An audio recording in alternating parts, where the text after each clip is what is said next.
Shane Collia arrive au Québec en 2017. C'est ici que l'Ivoirien d'origine dépose une demande de changement de la mention du sexe. Depuis septembre 2023, c'est un homme sur ses papiers officiels. Depuis tout petit, je sais qui j'étais. Donc, fait que je fais jamais ce que les autres demandent. Donc, les histoires des jupes, des robes, des tutus, des couettes. J'étais très loin de tout ça. Avant d'amorcer une transformation physique avec de l'hormonothérapie ou encore de la chirurgie, Shane décide avec sa conjointe de fonder une famille. C'est lui qui portera le bébé après avoir fait appel à un donneur privé. J'ai toujours voulu fonder ma famille. Et puis, comme je suis une personne qui aime bousculer un peu la société, donc j'ai dit, ben, j'ai tout pour porter mon bébé. Donc, pourquoi ne pas le faire? Donc, pour ça, pour le projet bébé, je n'ai pas voulu être hormonée parce que je voulais comme faire les choses selon moi, mon timing à moi, la façon dont je le sens. Pour les suivis médicaux et l'accouchement, Shane s'assure de présenter sa réalité aux différentes équipes du CIUS de l'Estrichus. J'ai eu une belle expérience à la maternité parce que de base, j'avais déjà dit depuis mon suivi, écoutez, je suis un homme trans. Et s'il y a une chose que je ne voudrais pas entendre le moment de l'accouchement, c'est Madame Poussé. Ça n'allait pas le faire. Donc, fait que l'équipe avait été briefée donc, dès le départ. Et puis, ça a été comme ça tout le long de l'accouchement. Donc, fait que je garde comme une bonne expérience de mon passage à la maternité du CHU.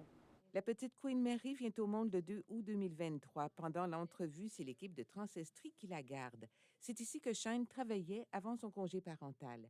Un réseau précieux pour le papa qui nous demande de ne pas montrer le visage de l'enfant. C'est sûr qu'une grossesse d'un homme trans, ça reste exceptionnel et il a fallu donc, oui, briser des barrières, je dirais, mais informer les gens aussi sur leurs devoirs, leurs responsabilités face à Shane puis face au bébé à naître également. J'ai dit au chef du département de la maternité, je dis, je ne suis pas le premier et je ne serai pas non plus le dernier.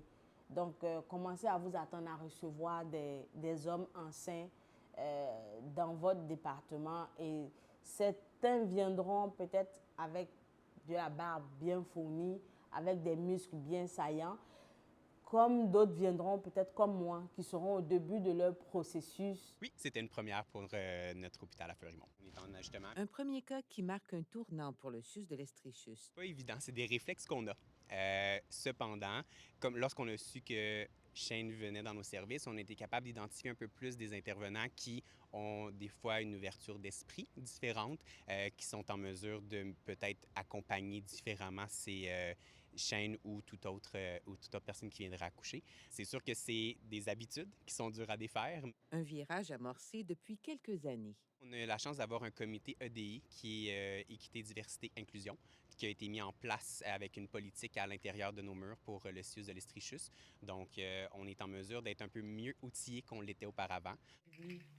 Je fais de mon mieux, comme je dis, pour comme dire à la société que oui, ça se fait. On ne demande pas le ciel, on ne demande pas la lune, on demande juste d'être respecté dans notre identité, mais juste d'être accueilli comme tout le monde dans le fond. Bye, merci. Ici Guylaine Charrette, Radio-Canada, à Sherbrooke. Fini l'hiver, on ne pourrait pas sortir là, mais non, on peut pas.